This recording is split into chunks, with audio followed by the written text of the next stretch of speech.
Once again, welcome back to KC's Classes. KC's Classes in മറ്റൊരു വീഡിയോയിലേക്ക് എല്ലാവർക്കും സ്വാഗതം. This is Kiran CS. Legal aspects of business ആണ് Sreenarayana open university MCom first semester സ്റ്റുഡൻസിന്റെ നാളത്തെ exam വരുന്നത്. നമ്മൾ ഇതിന്റെ ഇമ്പോർട്ടൻറ്റ് ക്വസ്റ്റ്യൻസിന്റെ വീഡിയോ ചെയ്തിട്ടുണ്ട്. ഈ ഒരു വീഡിയോയിൽ ഉറപ്പായും പ്രതീക്ഷിക്കുന്ന പാർട്ട് സിയിലുള്ള എസ്ഐ ചോദ്യങ്ങളാണ് ഇൻക്ലൂഡ് ചെയ്തിട്ടുള്ളത്. വീഡിയോയിലോട്ട് പോണേക്കാൾ മുമ്പ് പറയാനുള്ളത് നമ്മുടെ സ്ഥാപനം ശ്രീനാരായണ ഓപ്പൺ യൂണിവേഴ്സിറ്റി എംകോം എല്ലാ സെമസ്റ്ററിലെയും ക്ലാസ്സസ് പ്രൊവൈഡ് ചെയ്യുന്നുണ്ട്. നമ്മുടെ ആപ്പിലൂടെയാണ് ക്ലാസ്സസ് അവൈലബിൾ ആവുക. റെക്കോർഡുള്ളത് തന്നെ എപ്പോൾ വേണമെങ്കിലും പഠിച്ച് ഡൗട്ട് ഉള്ളത് ചോദിക്കാനുള്ള അവസരമുണ്ടെന്നുള്ളതാണ്. ഇതുവരെയുള്ള നമ്മുടെ റിസൾട്ട്സ് ഒക്കെ സൂപ്പർ റിസൾട്ട്സ് ആണ് കേട്ടോ. സോ നമ്മുടെ ക്ലാസ്സിൽ ജോയിൻ ചെയ്ത് പഠിച്ച് നല്ല മാർക്ക് മേടിക്കാൻ താല്പര്യമുള്ള സ്റ്റുഡൻസിനെ ഡിസ്ക്രിപ്ഷൻ ബോക്സിലുള്ള എൻ്റെ വാട്സ്ആപ്പ് നമ്പറിൽ കോൺടാക്ട് ചെയ്യാം, ക്ലാസ്സസ് ആക്സസ് ചെയ്യാം. ഓക്കെ, സോ നമുക്ക് എന്തെങ്കിലും വീഡിയോയിലോട്ട് കിടക്കാം. പിടിച്ചോ, നമ്മൾ പ്രതീക്ഷിക്കുന്ന ആദ്യത്തെ ചോദ്യം. മിക്ക പേപ്പറിലും ഫെമേനെ റിലേറ്റ് ചെയ്തിട്ടുള്ള ഒരു ചോദ്യം വരാറുണ്ട്. അപ്പോൾ നിർബന്ധമായും പഠിക്കണം കേട്ടോ. ഫെമ എന്താണ്, ദെൻ ഫെമ കൊണ്ട് ഉണ്ടായിട്ടുള്ള ചലഞ്ചസ് ഇന്ത്യൻ കമ്പനീസിന്. ചലഞ്ചസിന് മാത്രമേ എഴുതുന്നുള്ളൂ. അതുപോലെ തന്നെ ഓപ്പർച്യൂണിറ്റീസ് ക്രിയേറ്റഡ് ഫോർ ഇന്ത്യൻ അല്ലെങ്കിൽ ബിസിനസ്സിന് എന്തൊക്കെയാണ് ഓപ്പർച്യൂണിറ്റീസ് എന്നുള്ളതുണ്ട്. അപ്പോൾ ഓപ്പർച്യൂണിറ്റീസ് ഇതിലേതെങ്കിലും ഒരെണ്ണം ചോദിക്കാറുണ്ട്. ക്രിയേറ്റഡ് ഫോർ ഇന്ത്യൻ ബിസിനസ് എന്ന് പറയുന്നത് opportunities created for Indian business അങ്ങനെ ചോദിക്കും. പിന്നെ അഡ്വേഴ്സ് ഇമ്പാക്റ്റും ഉണ്ട്. അഡ്വേഴ്സ് ഇമ്പാക്റ്റ് അപ്പോൾ ഫെമ എപ്പോഴും റിപ്പീറ്റ് ആയിട്ട് വരാറുള്ള ടോപ്പിക്കാണ്. നിർബന്ധമായും പഠിക്കുക, ഒരു കാരണവശാലും സ്കിപ്പ് ചെയ്യരുത്. ഇനി നെക്സ്റ്റ് നമ്മൾ പ്രതീക്ഷിക്കുന്ന ചോദ്യമാണ് പേറ്റന്റിനെ റിലേറ്റ് ചെയ്തിട്ടുള്ളത്. ചിലപ്പോൾ 5 മാർക്കിൻ്റെയിലേക്കും വരാം. ക്വസ്റ്റ്യൻ ഇതാണ്: steps involve in getting patent. നോക്കിക്കോളൂ.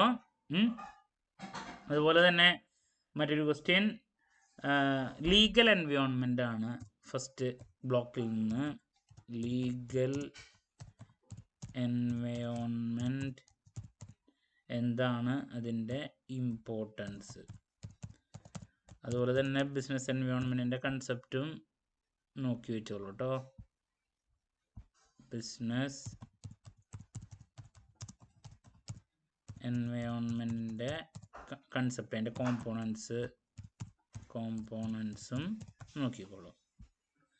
ഇനി നെക്സ്റ്റ് IT ആക്ടിൻ്റെ ഫീച്ചേഴ്സ് വളരെ ഇമ്പോർട്ടൻ്റ് ആണ്.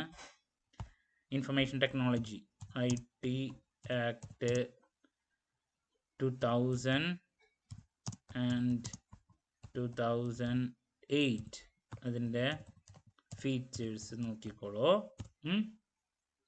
ദെൻ നെക്സ്റ്റ് ഓൺലൈൻ കോൺട്രാക്റ്റ് ഉണ്ട്. Features and classifications of online contracts നോക്കിക്കോളൂ. Features and classifications of online contracts. Okay, ഇനി നെക്സ്റ്റ് നമ്മൾ എക്സ്പെക്ട് ചെയ്യുന്നൊരു ചോദ്യമാണ് എൻവയോൺമെൻറ്റ് പ്രൊട്ടക്ഷൻ ആക്ട് 1986 ഉണ്ട്. സോ എൻവയോൺമെൻറ്റ് പ്രൊട്ടക്ഷൻ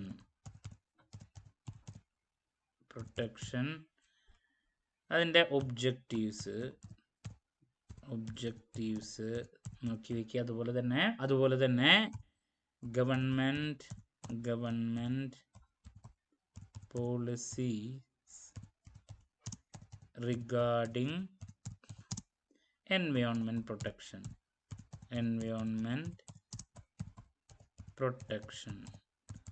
ഇപ്പോൾ എൻവയോൺമെൻറ്റ് പ്രൊട്ടക്ഷൻ ആക്ട് എഴുതാൻ വേണ്ടിയിട്ട് അതിൻ്റെ ഒബ്ജക്റ്റീവ്സ് ആ ഒരു ടോപ്പിക് ഉണ്ട്. അതുപോലെ തന്നെ പോളിസീസ് റിഗാർഡിംഗ് എൻവയോൺമെൻറ്റ് പ്രൊട്ടക്ഷൻ, ഇതിലേതെങ്കിലും ഒരെണ്ണം പ്രതീക്ഷിക്കുന്നു. ഇനി ലാസ്റ്റ് ഒരു സജഷനും കൂടി നൽകാനുള്ളത് കോമ്പറ്റീഷൻ ആക്ട് ആണ്. കോമ്പറ്റീഷൻ ആക്ട് 2002 അതിൻ്റെ ഫീച്ചേഴ്സ് നോക്കി വയ്ക്കുക. അതിൻ്റെ ഫീച്ചേഴ്സ് നോക്കി വയ്ക്കുക. അതുപോലെ തന്നെ കോമ്പറ്റീഷൻ കമ്മീഷൻ ഉണ്ട്, CCI കോമ്പറ്റീഷൻ കമ്മീഷൻ. അപ്പോൾ അതിൻ്റെ പവേഴ്സ് ഉണ്ട്, ഫീച്ചേഴ്സ് ഉണ്ട്, അതും നോക്കിക്കോളൂ കേട്ടോ. ഓക്കെ, കോമ്പറ്റീഷൻ ആക്ട് 2002 ഉണ്ട്. അതുപോലെ തന്നെ കോമ്പറ്റീഷൻ കമ്മീഷൻ ഇന്ത്യയുടെ പവേഴ്സ് ഫീച്ചേഴ്സ് ഉണ്ട്. ഇതും SAക്ക് സ്കോപ്പുള്ളൊരു ടോപ്പിക്കാണ് കേട്ടോ. സോ ഇതൊക്കെയാണ് നമ്മൾ SAക്ക് എക്സ്പെക്ട് ചെയ്യുന്ന ചോദ്യങ്ങൾ. ഇതിൽ നിന്ന് 4 ചോദ്യങ്ങൾ നിങ്ങൾക്ക് ലഭിക്കും. 2 ആൻസർ കൊടുത്താൽ മതി. ഈ പറഞ്ഞ ചോദ്യങ്ങൾ ഇപ്പോൾ SAക്കും അതേപോലെ തന്നെ ഇത് 5 മാർക്കിൻ്റെയിലേക്കും സ്കോപ്പുള്ളതാണ്. അപ്പോൾ ഈ ടോപ്പിക്കുകൾ പഠിച്ചാൽ 2 പാർട്ടിലേക്കും നിങ്ങൾക്ക് യൂസ്ഫുൾ ആയിരിക്കും. ഓക്കെ, അപ്പോൾ ക്ലാരിറ്റി കിട്ടിയെന്ന് പ്രതീക്ഷിക്കുന്നു. അപ്പോൾ നമ്മൾ ആദ്യം പ്രതീക്ഷിക്കുന്നതാണ് ഫെമേനെ റിലേറ്റ് ചെയ്തുള്ളൊരു ചോദ്യം. ഫെമ, അതിൻ്റെ ചലഞ്ചസ്, ഓപ്പർച്യൂണിറ്റീസ്, അഡ്വേഴ്സ് ഇമ്പാക്ട്, ഇതിൽ ഏതെങ്കിലും ഒരെണ്ണം. Then steps involve in getting a patent, then legal environment, അതിൻ്റെ ഇമ്പോർട്ടൻസ്, ബിസിനസ് എൻവയോൺമെന്റിന്റെ components, IT act 2000 and 2008 features, classification of online contracts, environment protection, അതിൻ്റെ ഒബ്ജക്റ്റീവ്സ്, അതിൻ്റെ പോളിസീസ്, പിന്നെ കോമ്പറ്റീഷൻ ആക്ട്, അതുപോലെ തന്നെ കോമ്പറ്റീഷൻ കമ്മീഷൻ. അപ്പോൾ ഇതിൽ നിന്ന് എന്തായാലും 2 ചോദ്യം നിങ്ങൾക്ക് ലഭിച്ചിരിക്കും കേട്ടോ. സോ ക്ലാരിറ്റി കിട്ടിയെന്ന് പ്രതീക്ഷിക്കുന്നു. മറ്റൊരു വീഡിയോയുമായി വീണ്ടും കാണാമെന്നുള്ള പ്രതീക്ഷയോടെ നിർത്തുന്നു. This is Kiran CS signing off. Have a nice day. Thank U.